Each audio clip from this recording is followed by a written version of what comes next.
Hello everyone, I'm Dr. Manoj Johnson, lifestyle physician, John Morin Hospital, പാല.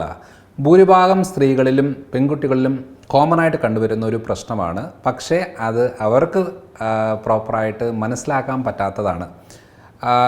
എൻ്റെ ഇത്രയും കൺസൾട്ടേഷനിൽ എനിക്ക് മനസ്സിലായ ഒരു കാര്യം എന്ന് പറഞ്ഞാൽ പലപ്പോഴും അവർ പറയുന്ന കാര്യങ്ങളിൽ വെച്ച് നോക്കുമ്പോൾ, അതായത് കോമൺ ആയിട്ട് വരുന്ന സിംറ്റംസ്, അതായത് മുടി കൊഴിച്ചിലുണ്ടാകുന്നു, വെയിറ്റ് കൂടുന്നു, PCOD പ്രശ്നങ്ങൾ വരുന്നു, അതേപോലെ തന്നെ സ്കിന്നിൽ കളർ മാറുന്നു, ഫേസ് ഇരുണ്ട് വരുന്നു, അതേപോലെ മുഖക്കൂര് പ്രശ്നങ്ങൾ തുടങ്ങുന്നു, പിന്നെ കല്യാണം കഴിഞ്ഞ് കുട്ടികളുണ്ടാവാത്ത രീതികൾ ബുദ്ധിമുട്ട്, ഇനിയും പലതവണ എബോഷൻസ് നടക്കുന്നു. അത് വളരെ ഹൈലൈറ്റ് ആയിട്ടുള്ളൊരു കാര്യമാണ്. കാരണം പലപ്പോഴും റിപ്പീറ്റഡ് ആയിട്ടുള്ള മിസ്കാരേജ് നടക്കുന്നു. പ്രഗ്നൻ്റ് ആകുന്നു, കുറച്ച് നാൾ കൊണ്ട് അത് പോകുന്നു, ആ ഒരു ട്രാക്കിലേക്ക് വരുന്നു. അതേപോലെ തന്നെ നമ്മൾ ഭക്ഷണവും ശരീരമായിട്ട് യാതൊരു ബന്ധവും കാണത്തില്ല. കുറച്ച് കഴിച്ചാലും കൂടുതൽ വണ്ണം വെക്കുന്നു, കൂടുതൽ കഴിച്ചാലും വളരെ മെലിഞ്ഞ് വണ്ണം കുറഞ്ഞു പോകുന്നു.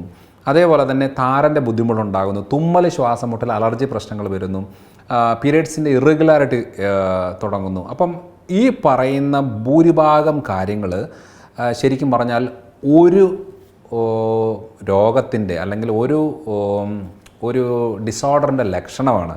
ആ ഡിസോർഡറിൻ്റെ പേരാണ് തൈറോയിഡൈറ്റിസ് എന്ന് പറയുന്നത്. പൊതുവേ നമ്മൾ തൈറോയിഡൈറ്റിസ് എന്ന് പറയുമ്പോൾ തൈറോയ്ഡ് എന്നൊക്കെ കേൾക്കുമ്പം ആളുകൾ വിചാരിക്കുന്നത് ഹൈപ്പോ തൈറോയിഡിസം അല്ലെങ്കിൽ എന്താ പറയുക, ഹോർമോൻ്റെ പ്രശ്നം എന്നുള്ള രീതിയാണ്. അതായത് ഞാൻ ഈയിടയ്ക്കും വരെ ചെക്ക് ചെയ്താണ്, എനിക്ക് കുഴപ്പമില്ല എന്ന് പറയുന്നവരുണ്ട്. ശരിക്കും ഇത് ഹോർമോനും ഇതുമായിട്ട് യാതൊരു ബന്ധവുമില്ല. തൈറോയിഡൈറ്റിസ് എന്ന് പറയുന്ന ഒരു കണ്ടീഷൻ ഭൂരിഭാഗവും പാരമ്പര്യ രീതികളാണ് വരുന്നത്. ഓൾമോസ്റ്റ് ഒരു 70% തൈറോയിഡൈറ്റിസ് പ്രശ്നങ്ങളിൽ നമ്മുടെ മെയിനായിട്ട് റീസൺ വരുന്നത് പാരമ്പര്യം തന്നെയാണ്. അതായത് അപ്പനോ അമ്മയ്ക്കോ അവരുടെ ഫാമിലിയിലോ ആർക്കെങ്കിലും തൈറോയ്ഡ് റിലേറ്റഡ് ആയിട്ടുള്ള ഫാമിലി ഹിസ്റ്ററി ഉണ്ടെന്നുണ്ടെങ്കിൽ നമ്മളിൽ ഞാൻ ഈ പറഞ്ഞ ഏതെങ്കിലും രീതിയിലുള്ള 2-3 ടൈപ്പ് കോമ്പിനേഷനിലുള്ള ആരോഗ്യ പ്രശ്നങ്ങളാണ് കാണിക്കുന്നതെങ്കിൽ അത് തൈറോയിഡൈറ്റിസിൻ്റെ ലക്ഷണമാണ്. അതാണെന്ന് നമുക്കെങ്ങനെ കൺഫേം ചെയ്യുന്നത്? ഈ വീഡിയോ കാണുമ്പോഴേ നമുക്ക് ഉറപ്പിക്കാൻ പറ്റും, ശരി ഡോക്ടർ നേരത്തെ പറഞ്ഞ എല്ലാ സിംറ്റംസും അതിനകത്ത് ഭൂരിഭാഗവും എനിക്കുണ്ട് എന്നാണ് നമുക്ക് തോന്നുന്നതെങ്കിൽ ആദ്യം ചെയ്യേണ്ട ടെസ്റ്റ് എന്ന് പറയുന്നത് തൈറോയിഡിൻ്റെ anti-TG anti-TPO എന്ന് പറയുന്നൊരു ടെസ്റ്റാണ്. എന്തിനാണ് ഇത് ചെയ്യുന്നത് വെച്ചാൽ ഞാൻ പലപ്പോഴും ഇത് വീഡിയോയിൽ പറയും. എന്നിട്ട് പലപ്പോഴും എന്താ ചെയ്യുന്നത് പറഞ്ഞാൽ പലരും അത് എഴുതി വെച്ച് പോയിട്ട് ലാബിൽ കൊണ്ടുപോയിട്ട് ടെസ്റ്റ് ചെയ്യും. അത് എല്ലാ ലാബുകൾക്കും ഇത് എന്താ ടെസ്റ്റ് എന്ന് പോലും അറിയില്ല. എന്നാലും ചിലരൊക്കെ ഇത് ടെസ്റ്റ് ചെയ്തിട്ട് അവരവരുടെ ഡോക്ടറെ കൊണ്ട് കാണിക്കും. ഡോക്ടറെ ഞാൻ യൂട്യൂബ് കണ്ട് ഈ ടെസ്റ്റ് ചെയ്തു, എന്നിട്ട് ഞാൻ എൻ്റെ ഡോക്ടറെ കൊണ്ട് കാണിച്ചു, ആ ഡോക്ടർ എന്നോട് ആ മാതിരി ചീത്ത വിളിച്ചു, നിങ്ങൾ എന്തിനാ ചുമ്മാ ആവശ്യമില്ലാത്ത ടെസ്റ്റ് ചെയ്യുന്നത്, അങ്ങനെ ഇങ്ങനെ നിങ്ങൾക്ക് കുഴപ്പമൊന്നുമില്ല. ഒരു ഡോക്ടർ പറഞ്ഞതെന്ന് വെച്ചാൽ നിങ്ങൾക്ക് പൈസ കൂടുതലുണ്ടെന്നുണ്ടെങ്കിൽ പോയിട്ട് ആർക്കെങ്കിലും ദാനം ചെയ്യും, അത്രയെങ്കിലും പുണ്യം കിട്ടും എന്നൊക്കെ രീതിയിലാണ്. അപ്പം പലപ്പോഴും പല ഡോക്ടർമാർ എന്നെയാണ് തെറി വിളിച്ചേക്കുന്നത്. കാരണം എന്ന് വെച്ചാൽ ഒരു മനോജ് ജോൺസൺ ഉണ്ട്, കുറേ ടെസ്റ്റുകൾ അവിടെ ഇവിടെയൊക്കെ കയറി പറയുകയും ചെയ്യും, ഇതുള്ള നാട്ടുകാരൊക്കെ അവരൊന്ന് ചെയ്ത് വെച്ച് ഞങ്ങളുടെ അടുത്ത് കൊണ്ടുവരുന്നത്. കാരണം എന്തിനാണ് ടെസ്റ്റ് ചെയ്തെന്നുള്ളത് ആ ഡോക്ടർക്ക് അറിയില്ല. അങ്ങനെ വരുമ്പോൾ എങ്ങനെയാണ് അതിനൊരു ആൻസർ പറയുന്നത്? അങ്ങനെ അത് ആൻസർ പറയാൻ പറ്റില്ലല്ലോ. അപ്പം പലപ്പോഴും ഈ ബ്ലഡ് റിപ്പോർട്ടും കിട്ടിയേച്ച് പല ഡോക്ടേഴ്സും വലിച്ചെറിഞ്ഞിട്ടുണ്ട്. അതായത് ചുമ്മാ ഉള്ള ടെസ്റ്റുകൾ പഠിച്ചുകൊണ്ട് എൻ്റെ അടുത്ത് വന്നേക്കുന്നു, എൻ്റെ അടുത്ത് കാണണ്ട എന്നുള്ള രീതിയിൽ. കാരണം എന്നോട് ഏറ്റവും കൂടുതൽ ശത്രുതയുള്ളത് മറ്റു ഡോക്ടർമാർക്കാണ്. കാരണം എന്താണെന്ന് വെച്ചാൽ ഞാൻ ഈ പറയുന്ന വീട്ടിൽ ചെയ്യുന്ന കാര്യങ്ങളൊക്കെ പറഞ്ഞു കൊടുക്കുന്നു, ചുമ്മാതെ കുറേ മരുന്നുകൾ വാരി തിന്നണ്ട, അതിന് മരുന്നിൻ്റെ എണ്ണം കുറയ്ക്കാൻ പറ്റും, പ്രമേഹം എങ്ങനെ നിയന്ത്രിക്കാം, എന്തൊക്കെ ചെയ്യാൻ പറ്റും, ഇതെല്ലാം പറഞ്ഞു കൊടുക്കുന്നതിൻ്റെ ഭാഗമായിട്ട് ഇപ്പം ആശുപത്രിയിലേക്കുള്ള ഇത് കുറയുകയാണ്. നമുക്കിപ്പം നമ്മുടെ പേഷ്യൻസ് ഒരു ഡോക്ടർ കുറഞ്ഞു കഴിഞ്ഞാൽ അത് വേറൊരു ഡോക്ടറുടെ കാരണം കൊണ്ടാണെന്ന് പറയുമ്പോൾ ആ ഡോക്ടർക്ക് പൊതുവേ നമ്മളോടുള്ളൊരു അരിശം, ദേഷ്യം, ഇതൊക്കെ ബുദ്ധിമുട്ടൊക്കെ ഉണ്ടാവും. അതിന് കുഴപ്പമൊന്നുമില്ല, നമ്മൾ കാലങ്ങളായിട്ട് ഇത് ഫേസ് ചെയ്യുന്ന ആയതുകൊണ്ട് കുഴപ്പമില്ല. അതുകൊണ്ട് ദയവ് ചെയ്ത് ഞാൻ ഈ പറഞ്ഞ കാര്യം വെച്ചുകൊണ്ട് നിങ്ങൾ ഞാൻ ഈ ടെസ്റ്റ് പറയുന്ന കാര്യങ്ങൾ ഈ ടെസ്റ്റ് ചെയ്തുകൊണ്ട് അവരവരുടെ ഡോക്ടറെ കൊണ്ട് കാണിക്കരുത്. നിങ്ങൾക്ക് എന്തെങ്കിലും ഞാൻ ഈ പറയുന്ന കാര്യങ്ങൾ മനസ്സിലാകണമെന്നുണ്ടെങ്കിൽ ശരിക്കും പറഞ്ഞാൽ എല്ലാ ഡിസ്ട്രിക്റ്റുകളിലും എനിക്ക് ക്ലിനിക്കുകളുണ്ട്, അവിടെ ഡോക്ടേഴ്സ് ഉണ്ട്. അവിടെ ആ ഡോക്ടേഴ്സിൻ്റെ അടുത്ത് പോയിട്ട് ഇത് ഡോക്ടർ മനോജ് ജോൺസൻ്റെ ഇന്ന ലക്ഷണം പറഞ്ഞപ്പോൾ ഇന്നൊരു ടെസ്റ്റ് പറഞ്ഞിരുന്നു, ഞാനിത് ചെയ്തു, ഇതിന് എന്താ ചെയ്യേണ്ടത് എന്ന് ചോദിച്ചാൽ ക്ലിയർ ആയിട്ട് അത് പറഞ്ഞു തരും. അത് ചെയ്യുന്നതാണ് നല്ലത്. കാരണം അവിടെ മൊത്തം നമ്മൾ നോക്കണം, ലൈഫ് സ്റ്റൈൽ എന്താണ്, ഫിസിക്കൽ ആക്ടിവിറ്റി എന്താണ്, ഫുഡ് രീതി എങ്ങനെയാണ്, പാരമ്പര്യം എങ്ങനെയാണ്, എന്തൊക്കെ വരാൻ സാധ്യതയുണ്ട്, എന്തൊക്കെ പോഷകങ്ങളൊക്കെയാണ് വേണ്ടത്, ഇതെല്ലാം നമുക്ക് മനസ്സിലാക്കിയിട്ട് വേണം മുന്നോട്ട് പോകാനായിട്ട്. അല്ലാതെ നമ്മൾ പോയിട്ട് ജസ്റ്റ് നമുക്ക് തോന്നുന്ന ഒരു ഡോക്ടറെ അടുത്ത് പോയി കാണിച്ചു കഴിഞ്ഞാൽ ഇതിനൊരു ആൻസർ കിട്ടത്തില്ല. അപ്പോൾ ആദ്യം നമ്മൾ ചെയ്യേണ്ടത്, ഞാൻ നേരത്തെ പറഞ്ഞ സിംറ്റംസ് ഉണ്ടെന്നുണ്ടെങ്കിൽ anti-TG anti-TPO അതാണ് ടെസ്റ്റ് ചെയ്യേണ്ടത്.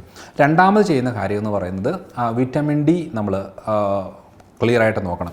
വിറ്റമിൻ ഡി, അയൺ, ഫെറിറ്റിൻ പൊതുവേ നമ്മൾ എന്താ ചെക്ക് ചെയ്യുന്നറിയോ? HB ഹീമോഗ്ലോബിൻ ആണ് ചെക്ക് ചെയ്യുന്നത്. ഹീമോഗ്ലോബിൻ എന്ന് പറയുന്നത് അത് നമ്മൾ പല ആളുകളുടെയും ചിലപ്പോൾ 12, 13 നോർമൽ ആയിരിക്കും, പക്ഷേ അയനും ഫെറിറ്റിനൊക്കെ ഭയങ്കര ലോ ആയിരിക്കും. നമ്മുടെ ഏറ്റവും വലിയ പ്രശ്നം അയൺ ഫെറിറ്റിനാണ്. അയൺ എന്ന് പറയുന്നത് ശരിക്കും പറഞ്ഞാൽ ആക്റ്റീവ് ഫോമിൽ നിൽക്കുന്നതാണ്, ഫംഗ്ഷനിങ് ആവുന്നൊരു കാര്യമാണ്. ഫെറിറ്റിൻ എന്ന് പറഞ്ഞാൽ സ്റ്റോറേജ് ഫോമിൽ നിൽക്കുന്നതാണ്. സ്റ്റോറേജ് ഫോമിൽ എത്ര ഉണ്ട്, ആക്റ്റീവായിട്ട് എത്ര ഉണ്ടെന്ന് അറിഞ്ഞെങ്കിൽ നമുക്കൊരു കറക്റ്റ് ക്ലാരിറ്റി കിട്ടത്തുള്ളൂ. അപ്പോൾ നമ്മൾ എന്താ ചെയ്യുന്നത്, ഈ പറയുന്ന തൈറോയ്ഡൈറ്റിസ് നമ്മൾ മനസ്സിലാക്കണമെന്നുണ്ടെങ്കിൽ എങ്ങനെയാണ് ഇത് വരുന്നത്? ഒന്ന്, പോഷകക്കുറവ്. അതാണ് ഞാൻ പറഞ്ഞത്, vitamin D, iron, ferritin, zinc, selenium എന്ന് പറഞ്ഞ കുറച്ച് കാര്യങ്ങളൊക്കെ ഉണ്ട്. രണ്ടാമത്തെ കാര്യം എന്ന് പറഞ്ഞാൽ സ്ട്രെസ് ലെവൽ കൂടുക. അതായത് നമ്മൾ കറക്റ്റായിട്ട് കുട്ടികളൊക്കെ ആണെങ്കിൽ പഠിച്ചുകൊണ്ടിരിക്കുന്നതാണ്, എക്സാം വരുന്ന സമയത്ത് ഭയങ്കര ബുദ്ധിമുട്ടുണ്ടാകുന്നു. ആ ബുദ്ധിമുട്ടുകൾ എക്സാം കഴിഞ്ഞിട്ടും ഇത് കണ്ടിന്യൂ ചെയ്യുന്നു. സ്ട്രെസ്സുമായിട്ട് ബന്ധപ്പെട്ടതാണ്. ഫാമിലിയിൽ ഒരു പ്രശ്നം ഉണ്ടായി, ആരെങ്കിലും മരിച്ചുപോയി, അല്ലെങ്കിൽ വേണ്ടപ്പെട്ടവർക്ക് എന്തെങ്കിലും സംഭവിച്ചു, അതിൻ്റെ ഭാഗമായിട്ടുണ്ടായി, പിന്നെ അത് കഴിഞ്ഞാൽ ഇവരുടെ ഹെൽത്ത് ഇഷ്യൂസ് തുടങ്ങും. ഇതൊക്കെയാണ് സ്ട്രെസ്സുമായിട്ട് ബന്ധപ്പെട്ടത്. മൂന്നാമത്തെ കാര്യം എന്ന് പറയുന്നത് ഉറക്കക്കുറവാണ്. അതായത് നമ്മൾ കറക്റ്റ് ടൈമിൽ നമ്മൾ ഉറങ്ങുന്നില്ല, പലപ്പോഴും യാത്രകൾ വരുന്നു, പലപ്പോഴും സ്ട്രെസ്സിൻ്റെ ഭാഗമായിട്ട് നമുക്ക് ഉറക്കം ക്ലിയർ ആകുന്നില്ല. അപ്പം ഈ ബർഡൻ കൂടുകയാണ്. ഇത് തൈറോയ്ഡൈറ്റിസ് ഉണ്ടാക്കാനുള്ള സാധ്യതയുള്ളതാണ്. നാലാമത്തെ കാര്യം എന്ന് പറഞ്ഞാൽ വളരെ ഇമ്പോർട്ടൻ്റ് ആയിട്ടുള്ളൊരു കാര്യം എന്ന് പറയുന്നത് വൈറൽ അറ്റാക്കാണ്. വൈറൽ അറ്റാക്ക് എന്ന് പറയുന്നത് ശരിക്കും പറഞ്ഞാൽ നമ്മൾ ഈ പറയുന്ന എന്താ പറയുക, പനി വരുന്നു, കോവിഡ് വരുന്നു, അല്ലെങ്കിൽ ഡെങ്കു, മലേറിയ എന്തും ആയിക്കോട്ടെ, ഈ പല ടൈപ്പിൻ്റെ പനികൾ നമ്മളിലേക്ക് വന്നു കഴിഞ്ഞാൽ ഇതിൻ്റെ ആഫ്റ്റർ എഫക്റ്റ് ആയിട്ട് ശരിക്കും പറഞ്ഞാൽ നമുക്ക് പല രീതിയിലുള്ള പ്രശ്നങ്ങൾ തുടങ്ങും. അത് ബാക്ടീരിയൽ കൊണ്ട് വരാം, എന്തും ആയിക്കോട്ടെ, പക്ഷേ വൈറൽ ലോഡ് ബോഡിയിൽ വളരെ കൂടും. ആ കൂടുമ്പോൾ നമ്മൾ വൈറൽ ലോഡ് ടെസ്റ്റ് ചെയ്താൽ നമുക്ക് മനസ്സിലാവും. പലരും പറയുന്നത് കേട്ടിട്ടില്ലേ, എനിക്ക് കോവിഡിന് ശേഷമാണ് ഡിപ്രഷൻ കൂടിയത്, കോവിഡിന് ശേഷമാണ് ഷുഗർ കൂടിയത്, കോവിഡിന് ശേഷമാണ് മുടി കൊഴിച്ചിൽ കൂടിയത്, കോവിഡിന് ശേഷമാണ് സ്കിന്നിൻ്റെ പ്രശ്നം വരാൻ തുടങ്ങിയത്. ഇതെല്ലാം എന്ന് പറഞ്ഞാൽ വൈറൽ അറ്റാക്കാണ്. അപ്പം നമ്മുടെ ശരീരത്തിൽ വൈറൽ ലോഡ് കൂടിക്കടന്നു കഴിഞ്ഞാൽ ഇതിൻ്റെ ആഫ്റ്റർ എഫക്റ്റ് ആയിട്ട് ശരിക്കും പറഞ്ഞാൽ ഇമ്മ്യൂണിറ്റി ഈ വൈറസിനെതിരെ ഫൈറ്റ് ചെയ്യും. അതിൻ്റെ ആഫ്റ്റർ എഫക്റ്റ് ആയിട്ട് തൈറോയ്ഡൈറ്റിസ് പ്രശ്നങ്ങൾ തുടങ്ങും. തൈറോയിഡിൽ നീർക്കെട്ട്, ഇതിനെയാണ് തൈറോയ്ഡൈറ്റിസ് എന്ന് പറയുന്നത്. ഇതിൻ്റെ ആഫ്റ്റർ എഫക്റ്റാണ് ഈ പ്രശ്നങ്ങളെല്ലാം വരുന്നത്. അപ്പോൾ നമ്മൾ അറിയേണ്ട കാര്യം എന്താ, നിസ്സാരമല്ല ഈ കാര്യം. അതുകൊണ്ട് നമ്മൾ വൈറൽ ലോഡാണെങ്കിൽ വൈറൽ ലോഡ് കുറച്ചെങ്കിലേ സ്കിന്നിൻ്റെ പ്രശ്നം മാറത്തുള്ളൂ. പലരുടെയും സ്കിന്നിന് ഇരുണ്ട് വരും, ഭയങ്കരമായിട്ട് മുടി കൊഴിച്ചിലുണ്ടാവും, ഭയങ്കരമായിട്ട് ക്ഷീണം വരും. എന്നാൽ ഒന്നും വലിയ ടെസ്റ്റ് ചെയ്താൽ ഒന്നും കാണത്തുമില്ല. തൈറോയ്ഡ്, നോർമൽ തൈറോയ്ഡൊക്കെ ചെക്ക് ചെയ്താൽ ഒരു കുഴപ്പമില്ല. വൈറൽ ലോഡാണ് കാരണം. അപ്പോൾ വൈറൽ ലോഡ് കുറയ്ക്കാനായിട്ട് വേണ്ടുന്ന കാര്യങ്ങളാണ് നമ്മൾ സപ്ലൈ ചെയ്യേണ്ടത്. എൻ്റെ ഏറ്റവും ക്ലിനിക്കൽ പ്രാക്ടീസിൽ ഏറ്റവും കൂടുതൽ ചെയ്യുന്നതെന്ന് പറയുന്നത് ഈ റൂട്ട് കോസ് മാത്രമാണ് ഫോക്കസ് ചെയ്യുന്നത്. അല്ലെങ്കിൽ എന്താ, തൈറോയ്ഡൈറ്റിസ് തുടങ്ങിയിട്ട് ഒരു 5-8 കൊല്ലം തേക്കും ഹൈപ്പോ തൈറോയിഡിസം തുടങ്ങും. പക്ഷേ നമ്മുടെ ഹോർമോണിൻ്റെ പ്രൊഡക്ഷൻ കുറയും. അന്നേരം നമ്മൾ എത്ര കുറഞ്ഞോ, 25 25 mcg സപ്ലൈ ചെയ്യുന്നു, ഒരു ദിവസം ഓടുന്നു, അടുത്ത ദിവസത്തേക്ക് വീണ്ടും 25 വേണം. അപ്പോൾ കൂട്ടി വെക്കുന്നു, കുറഞ്ഞു വരുന്നു, അതിനെ ബാലൻസ് ചെയ്യുമ്പോൾ പിന്നെയും കൂടുന്നു, പിന്നെ ബാലൻസ് ചെയ്യുമ്പോൾ പിന്നെയും കൂടുന്നു. എന്തിനാ കുറയുന്നേ? അതാണല്ലോ ഇമ്പോർട്ടൻറ്റ്. ഇപ്പോൾ നമ്മൾ 25 കുറഞ്ഞു, നാളെ 50 കുറയും. അപ്പോൾ 25 എടുക്കുന്ന ആൾക്കാർക്ക് ഡോക്ടർ പറയും ഇനി 25 വരാം, 50 എടുക്കണം. അപ്പോൾ തൈറോയ്ഡ് 50 എടുക്കും. പിന്നെ കുറച്ചുകൂടെ കഴിയുമ്പോൾ അതിൻ്റെ പ്രൊഡക്ഷൻ വീണ്ടും കുറയും. കാരണം ഈ നീർക്കെട്ട് കൊണ്ടും പലതരം പോഷക പ്രശ്നം കൊണ്ടും വൈറൽ അറ്റാക്ക് കൊണ്ടാണ് ഈ റൂട്ട് കോസ് കിടക്കുന്നത്. ഇത് ശരിയാക്കുന്നേ ഇല്ല. അതുകൊണ്ടാണ് വെറുതെ ബാലൻസ് ചെയ്തുകൊണ്ടിരുന്നാൽ നമ്മുടെ ആരോഗ്യ പ്രശ്നം മാറില്ല. അത് ബാലൻസ് ചെയ്തു, അതിനുള്ളിൽ ഈ റൂട്ട് കോസും കൂടെ ക്ലിയർ ആക്കിയെങ്കിലേ ഇത് വർക്കൗട്ട് ആകത്തുള്ളൂ. അതുകൊണ്ട് സ്ത്രീകളിലും പെൺകുട്ടികളിലുമാണ് ഏറ്റവും കൂടുതൽ ഇത് കണ്ടുവരുന്നതുകൊണ്ടാണ് ഞാൻ ഈ ഒരു വീഡിയോ ഇതിനു വേണ്ടി ചെയ്തത്. അതുകൊണ്ട് ഇതൊന്ന് ട്രൈ ചെയ്ത് നോക്കിയിട്ട്, നമ്മളിത് ടെസ്റ്റ് ചെയ്ത് നോക്കിയിട്ട് ശരിക്കും നമുക്ക് ഈ പ്രശ്നമുണ്ടോ ഉണ്ടെങ്കിൽ അത് ശരിയാക്കാനുള്ള വഴികളാണ് നമ്മൾ കണ്ടെത്തേണ്ടത്. അതിൻ്റെ കാരണങ്ങളും പറഞ്ഞു, പോഷകങ്ങളും പറഞ്ഞു, ടെസ്റ്റുകളുടെ കാര്യങ്ങളും പറഞ്ഞു. നമ്മൾക്കത് ഉണ്ടോ ഇല്ലെന്ന് സ്വയമേ എങ്ങനെ കണ്ടുപിടിക്കാമെന്നും ഞാൻ ഈ വീഡിയോയിലൂടെ ഡിസ്കസ് ചെയ്തതാണ്. അപ്പോൾ അടുത്തൊരു വീഡിയോ ആയിട്ട് വരാം. ബൈ.